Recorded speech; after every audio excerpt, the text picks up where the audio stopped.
Olá pessoal, bem-vindos ao quinto vídeo do meu canal sobre direito patrimonial. Já conversamos um pouco sobre alguns temas que envolviam a parte de contratos, a parte de empresa, propostas necessárias ali para deixar tudo um pouco mais seguro sempre para você, como possível. E hoje vamos falar de um assunto que, apesar de ser um documento, algo que não chama tanta atenção num dado momento, as pessoas acabam guardando no fundo de gaveta, esquecendo dele, mas que tem muita relevância para a celebração de negócios, são as matrículas. As matrículas dos imóveis são, na verdade, como eu gosto de chamar, a certidão de nascimento e o diário do seu imóvel. E a gente vai falar mais no vídeo sobre isso, conforme formos avançando dentro daqui dos nossos 3 tópicos. Bom, o primeiro deles é diferenciar ali e dizer para vocês o que é o registro de imóveis e o que é a matrícula.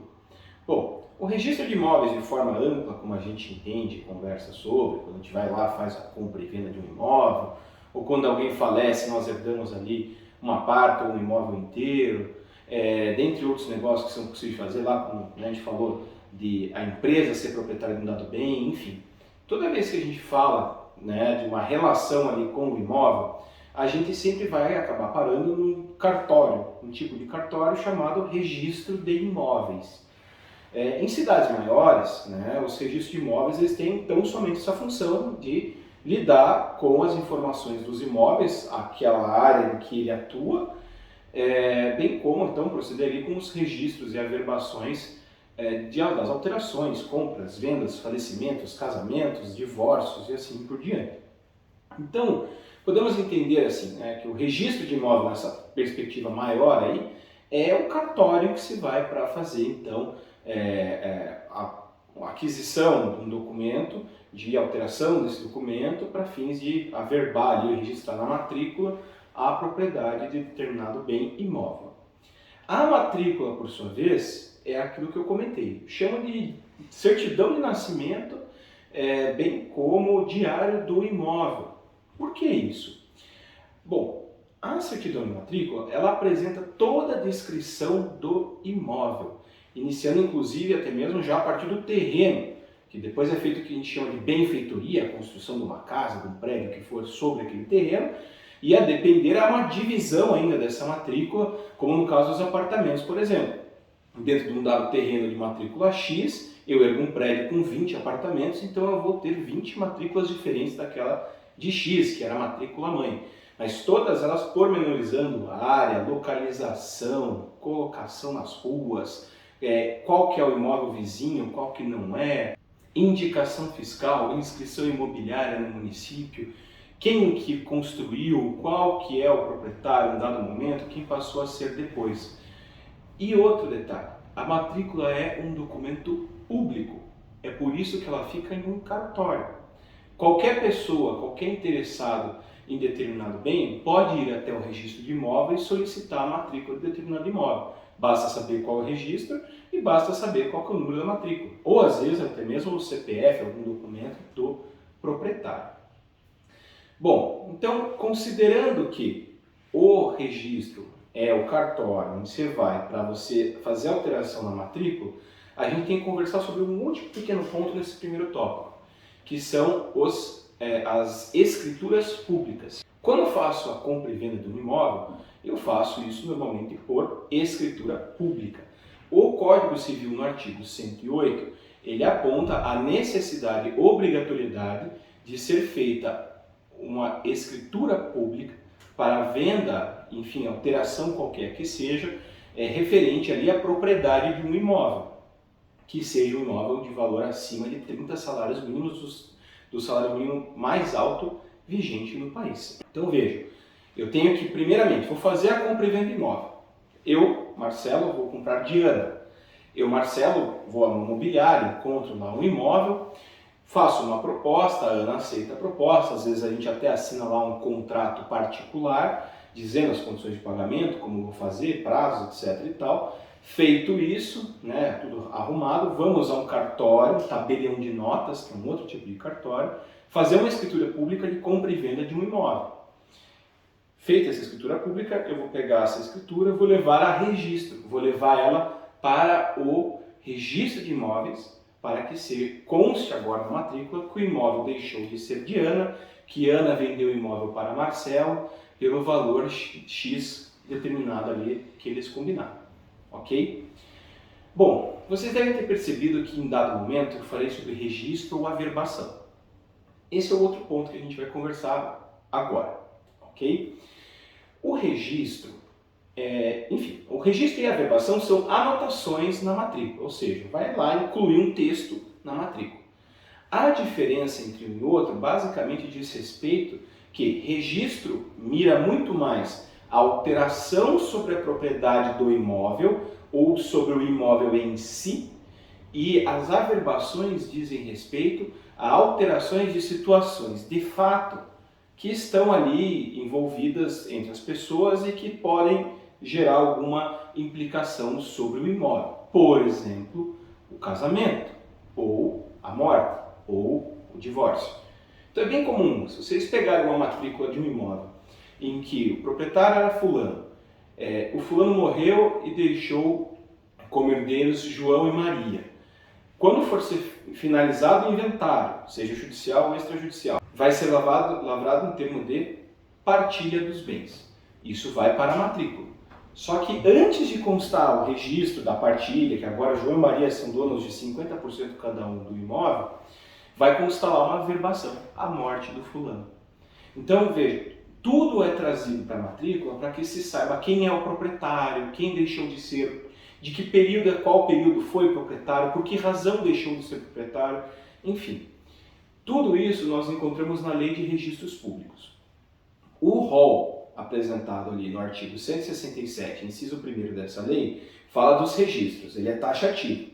São 47 hipóteses para serem registradas possivelmente em uma matrícula. As averbações, como é algo de situação mais fática, etc., são 36 hipóteses no inciso 2º desse mesmo artigo 167 da Lei de Registros Públicos, mais exemplificativo. Mas tem lá as 36 hipóteses que falam de alteração de regime, averbação de divórcio, cédula hipotecária, enfim, várias questões que também podem constar por ali. E por fim, pessoal, no nosso último tópico, falar de matrícula dessa forma pode parecer, de certa forma, não muito útil, né? Mas, na verdade, é sim. Se você quer ter segurança e proteção na hora de fazer os seus negócios, você tem que, ainda mais negócio imobiliário envolvendo, ou seja, imóveis, você tem que ler a matrícula do seu imóvel, do imóvel que você quer adquirir. Por quê? Porque vai ter todo o histórico. Então eu trouxe aqui 2 exemplos. O primeiro exemplo é um tipo de ação chamada embargos de terceiro. O que é? Vamos lá. Ana vendeu o imóvel para João. Acontece que esse imóvel, eles figuravam ali como de propriedade da Ana, eles fizeram a compra e venda, o João comprou o imóvel, só que o João não pegou lá a escritura pública de compra e venda e levou no registro de imóvel para ser registrada agora a propriedade para ele. Por qualquer razão que seja, ok? O que acontece? Ana vira devedora de José. E José ganha judicialmente alguma questão, ou vai lá e começa a cobrar a Ana, Ana não tem dinheiro para pagar. O José vai lá, faz uma busca nos cartórios de registro de imóvel pelo CPF da Ana, como eu falei, isso é público, e se depara com o imóvel que foi vendido para o João. Só que na matrícula do imóvel não está constando que o João comprou esse imóvel. Só está constando o último movimento ali na matrícula que a Ana continua proprietária. O que José faz? José pede a penhora sobre o imóvel. Feito isso, chega lá uma carta para a Ana não faz muita coisa, o João, um belo dia, está na sua casa, bate um oficial de justiça lá falando, olha, vim fazer aqui a avaliação desse imóvel, porque numa ação tal, o José aqui está pedindo e está dizendo que esse imóvel é da Ana. O João fica desesperado, meu Deus, mas eu comprei, eu paguei, está tudo aqui, os documentos, a escritura e transferência aqui e tal. O que acontece? O João vai ter que entrar com uma ação chamada embargos de terceiro, dizendo que, olha, tudo bem, eu entendo lá que o José está cobrando da Ana, só que esse imóvel não é mais da Ana há 2 anos. A única questão é que isso não está registrado na matrícula por alguma omissão minha aqui. Feito isso, então, o José vai analisar os documentos, né? Um escritório profissional vai ver que de fato não tem porquê, não tem como encrencar com isso, tá lá, a escritura pública foi feita compra e venda, tem contrato, tem tudo, só não estava registrado. E o máximo que vai acontecer é o escritório lá do José falar, olha, os advogados vai falar, ó, então tudo bem, beleza, está resolvido aqui, José, não dá para pegar esse imóvel mesmo, mas como o João deu causa a essa situação toda, essa confusão toda, ele vai ter que pagar ali os nossos honorários de sucumbência. Afinal, a súmula 303 do STJ diz que quando há um embargo de terceiro, quem deu causa àquela confusão toda, nesse caso foi o João que não fez o registro, deve pagar lá os honorários de sucumbência. Mas veja, João poderia ter evitado todo esse gasto, todo esse problema, ou seja, economizando, fazendo a coisa certa, levando a registro a matrícula. Há casos aqui no escritório, por exemplo, em que foi levado sim o registro à matrícula, só que daí o cara lá, o José, ele vem e apresenta uma matrícula velha. E na matrícula velha não constava Ana. Mas se ele pegar, constava Ana, não constava o João. Mas se ele pegasse uma matrícula atualizada, ou seja, de agora, ele ia ver o João lá. Só que ele usou a matrícula, sei lá, dos 2 anos para trás, quando a Ana só era proprietária. Nesse caso, quem está causando a confusão é o José, que ao invés de ter a diligência, a vontade de ir atrás do documento novo para ver como é que estava a situação desse imóvel, não. Ele se manteve inerte, não fez nada, foi lá, penhorou uma casa que era do João, mas o João já tinha levado a registro, a situação resolveu, nesse caso quem deu causa ao problema foi o José. Então veja, como o registro de matrícula é importante para a proteção do seu patrimônio e para dar segurança nos negócios que você faz. E por fim, o outro exemplo é o exemplo das hipotecas.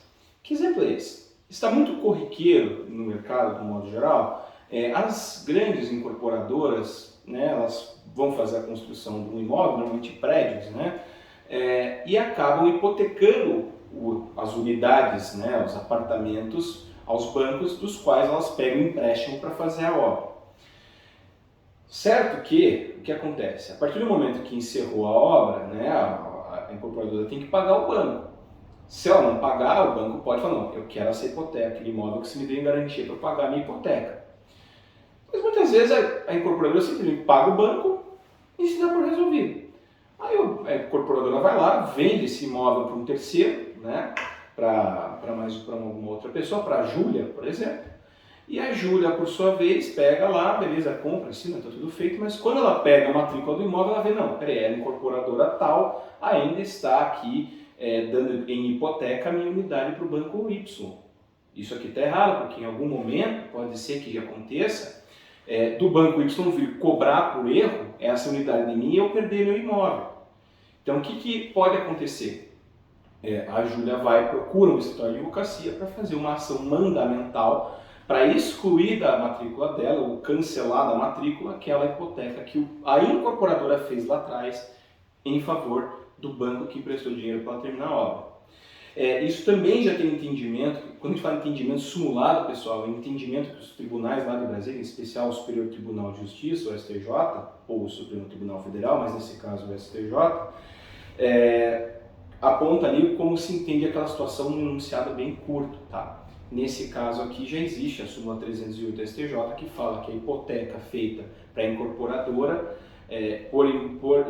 incorporadora para em favor de um banco, ela não se aplica ali para o comprador de boa fé, para a pessoa que foi, pagou, quitou tudo e resolveu o problema. Então vejam, 2 problemas envolvendo matrícula. Problemas esses que são do dia a dia, problemas esses que inclusive já atendemos aqui nos escritórios alguns casos, e isso tem que ser sempre muito bem olhado. Sempre pensar em como fazer negócio, pessoal, sempre olhar bem os documentos do imóvel. Lembrar que a matrícula é a certidão de nascimento e o diário do imóvel. Tudo tem que constar lá. Morte do proprietário, casamento do proprietário, regime de bens do proprietário, pacto antijudicial, eventual penhora judicial, então virou devedor num processo, vai lá o juiz, né, o credor vira e fala, não, anota lá na matrícula que esse imóvel está penhorado em meu favor, ele não pode vender, ele não pode alienar para ninguém, fazer alugar, doar, nada. Tudo isso está na matrícula e tudo isso tem que ser observado no momento da compra e venda. Tá certo? Pessoal, essa era a conversa de hoje. Eu agradeço o envolvimento de vocês no canal, estou contente ali com os feedbacks, inclusive alguns feedbacks particulares que eu tenho recebido de amigos. Estamos procurando melhorar sempre, deixar a coisa na melhor qualidade possível. Então, se inscrevam no canal, continuem acompanhando, contribua com as suas ideias, sugestões, eventuais críticas e aguardo vocês para o 6º vídeo. Até a próxima, pessoal!